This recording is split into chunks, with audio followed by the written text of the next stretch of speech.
Okay, so welcome to this lecture on hash tables. And in this lecture, we are going to describe a data structure called hash tables. Hash tables are going to be really, really important. They underlie many important data structures. For example, in Python, when you use a dictionary in Python, you are in fact using a kind of a hash table data structure. Okay, so what are hash tables then? So the basic functionality of a hash table is to implement mappings from what are known as keys to values. Okay, so we are going to be able to find if a key exists in a hash table. We are going to find out if we can insert a key in the hash table. We can delete a key, and we can also update the binding for a key. Okay, update the key value mapping. And these are all operations that are permitted by a hash table. And the goal is to do these operations effectively or efficiently as possible. So then what is the basic idea behind a hash table? Well, the basic idea behind a hash table is very simple. The hash table is a table. And so you have rows of your table, and these rows are variously called slots or buckets. Okay, buckets or slots. So you have various names for these, and or bins, right? But remember, they are just referring to the rows of a hash table. All right. In this case, your hash table has 7 rows, indexed from 0 to 6. All right. And you have each row, you have a key, and you have the corresponding value. All right. So you have keys like John, Sarah, and Mabel, and the value that John is associated with, the value that Sarah is associated with, and the value that Mabel is associated with. In this hash table, the keys are of type string, and the values are of type tuple of an integer, floating point number, string, and a floating point number. All right, so this is how the hash table is designed. And the design doesn't matter if what the type of your key is or what the type of the value is. What matters in a hash table is a very special function called the hash function, and that's the hash part of the hash table. So the idea behind a hash function is that it takes in a key, in this case John, and somehow it computes a number. For example, J can be mapped to 11, O to 15, H to 9, N to 14, sums it up modulo 7. Why modulo 7? Because I want the result to be a number between 0 and 6. Okay, and in this case, I get 49 modulo 7, which is 0. So therefore, what the hash function dictates is that if John were to appear, John would appear only at this slot 0. So the slot 0 is the only slot in which John would appear, at least in the initial design. Let's keep it that way. For example, here is another key called Joseph, and you apply the hash function to that key, you get the summation, and let's say you have the slot 5. So if Joseph were to appear, Joseph would appear in the hash table in slot 5. So that's the key idea behind hash table. And the operations that are supported include find, if a key is in the hash table. Okay, if it is, then return the corresponding value, otherwise say no. So for example, if I were to find John, then I would hash John, that would give me 0. I would look up slot 0. Sure enough, there is John in slot 0. There's the key John in slot 0. And I would return, yes, I found the key John with this value. On the other hand, if I were to find if Joseph were in the hash table, I would again hash it. I would find the value 5 for the hash function. And I would go look into slot 5. And in slot 5, there is nothing. There is currently nothing in slot 5. So if you ask me to find Joseph, I would say, no, Joseph is not in the hash table. Likewise, we can insert a key with a value or delete a key with a value from a hash table. Now, the key idea behind the hash table, therefore, is that there is a hash function that can be computed efficiently. So the hash can be computed quite efficiently. Typically, we assume it takes like constant number of operations to compute the hash function, all right? Even though that assumption is not always true. For example, the size of the string matters, but we are not going to take that into account here. All right. So we'll assume that the hash function is computed effectively, and it tells us where to look if we wanted to find a value with that key. That's the key idea behind a hash table. So then what is a hash function? Well, a hash function is generically any function that takes a key to a slot in the hash table, or index of a slot in a hash table. And the key thing is it must map the key to the slot in the hash table. So hash of key in this instance must be a value between 0 to 6. You can't have 7 or 8 because they are not valid slots in the hash table. So the hash function goes along with the table. So it goes along with the table. All right. Now, one of the issues with the hash function is it needs to map a lot of keys, and it may be possible that some other key maps to a slot that's already taken. So for example, you may have like hash of someone called Periwinkle could be like 0, which means that Periwinkle, if they were to be found, if that key were to be found, would be found at slot 0, but there is John at slot 0. All right. So the hash table, unfortunately, the hash function is not unique. So it can map a lot of keys to the same slot in the hash table, And we have to deal with that. That's the price we pay for this. And the question is, how do we deal with that? But before we deal with that, let me spell out how does insertion work in a hash table. Well, the way insertion works in a hash table is, suppose you're interested in inserting Joseph with some value. Well, you compute the hash function. So first step, compute the hash function. It tells you if Joseph were to be inserted, where would Joseph be inserted? Let's look up position 5. Honestly, it's empty here, so no problem, right? So you insert Joseph and you insert the whatever you were asked to insert as the value, all right? And that's it. So insert is quite simple. You just compute the hash of your key, look up that slot. If it's empty, then insert is simple. On the other hand, suppose you just inserted Joseph and now someone wants you to insert Simon with some value, but the hash function of Simon is also 5. But on the other hand, you already have Joseph with this value at 5. So this is a situation which you have to deal with. And this is called a collision or a hash collision because the keys Simon and Joseph collide. They collide to the same slot in the hash table. So then different hash table data structures differ on how do they handle a collision. So how do they handle a collision is the main thing that we need to look into. All right. How do you handle collision? Well, the simplest idea and the first idea we will look at right now is called chaining. So, and what is chaining?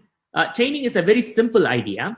Instead of your hash table being like in the previous slide where you have a key and a value in a single row, instead make your hash table slightly different.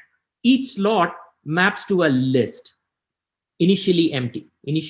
So initially the list is empty, but the list can grow and contain multiple key value pairs. And that's the basic idea behind chaining. So in chaining, each slot is associated with a list of key value pairs, and the list can grow dynamically.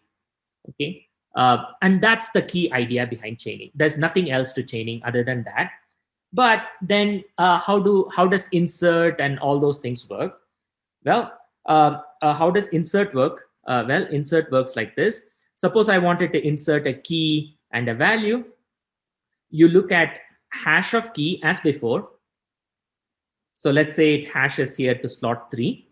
Suppose it hashes to slot 3, then let me just append this key value, assuming that it's not already there in the hash table. Let me just append it to the end of the list.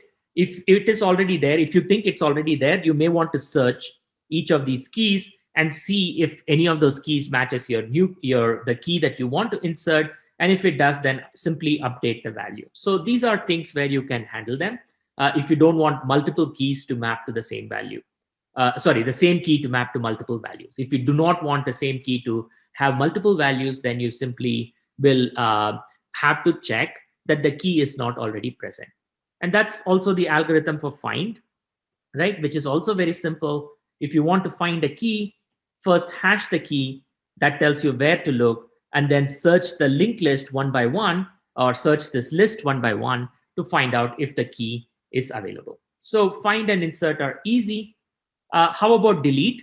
Delete is also like very easy, right? So if you want to delete a key from a hash table, let's say you want to delete key 2, I first do hash key 2 just to find out if key 2 were there, where would it be?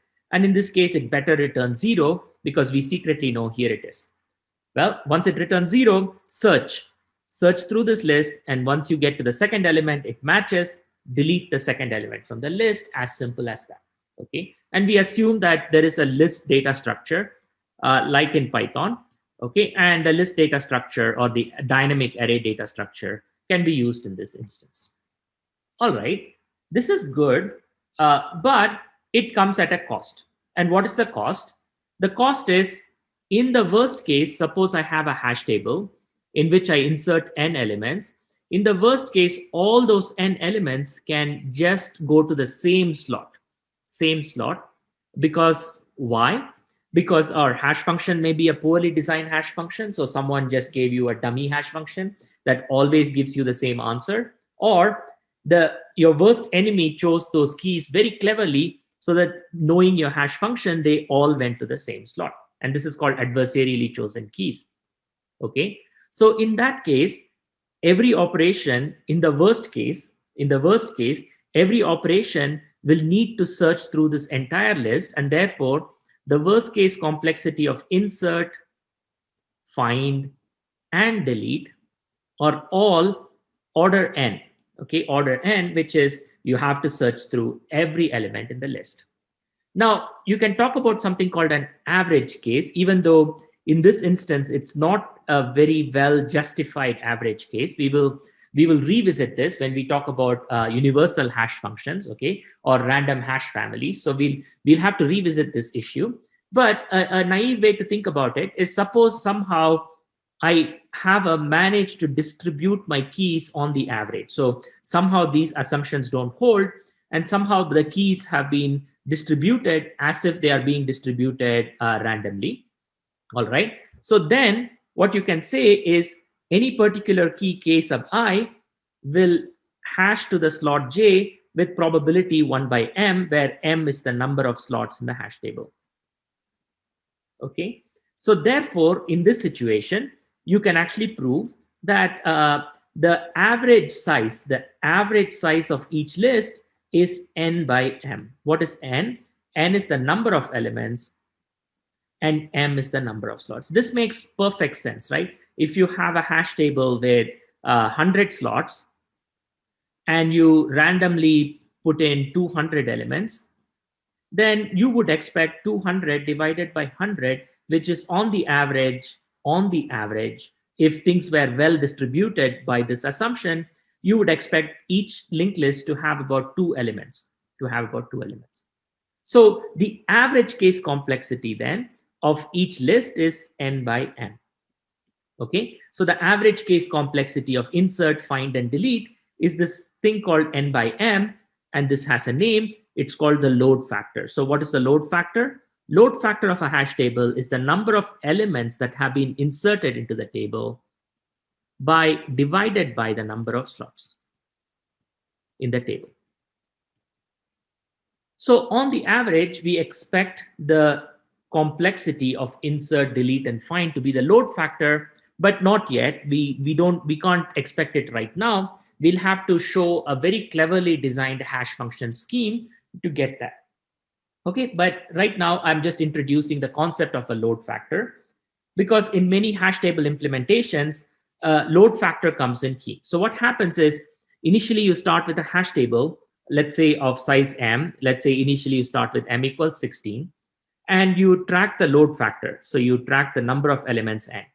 And usually when n, let's say, is greater than or equal to 8, when the load factor is greater than or equal to half, which means your number of elements exceeds half the capacity of your hash table, then you move from this to a new hash table, okay, of size 2m, and you take each existing key and value and hash it according to this new hash function, okay? And this operation is called rehashing, and the complexity of rehashing is order n, which is the number of elements, because you have to go through every slot in this hash table and you have to take each element and rehash. So in fact, since you have to go through every slot, it's actually, if you want to be more precise, it's n plus m, because you go through each slot and you go through each element in each slot. So there are a total of n elements, and you have to go through each slot because many of the slots could be empty.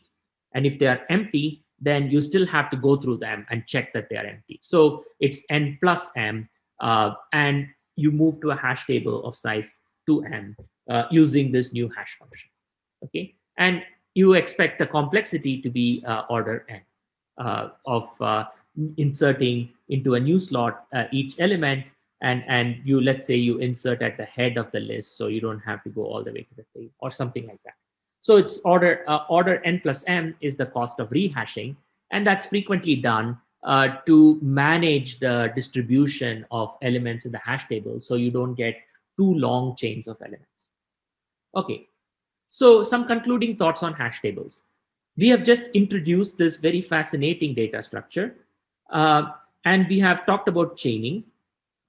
Okay, but we need to talk more about hash tables. In particular, we'll talk about hash function families, okay, to actually get really good randomized guarantees for hash tables. We'll talk about hash function families, and we'll talk about some other ways, other alternatives to chaining.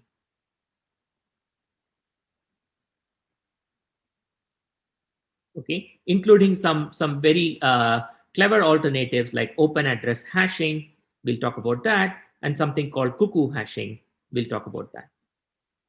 Okay, so hash functions tend to be a very, very useful data structure in computer science, and it's one of those data structures where it's very useful to know more about hash functions and how they work, because a lot of interesting algorithms can be designed using these hash tables. So I'll stop there. Thank you, and see you in the next lecture.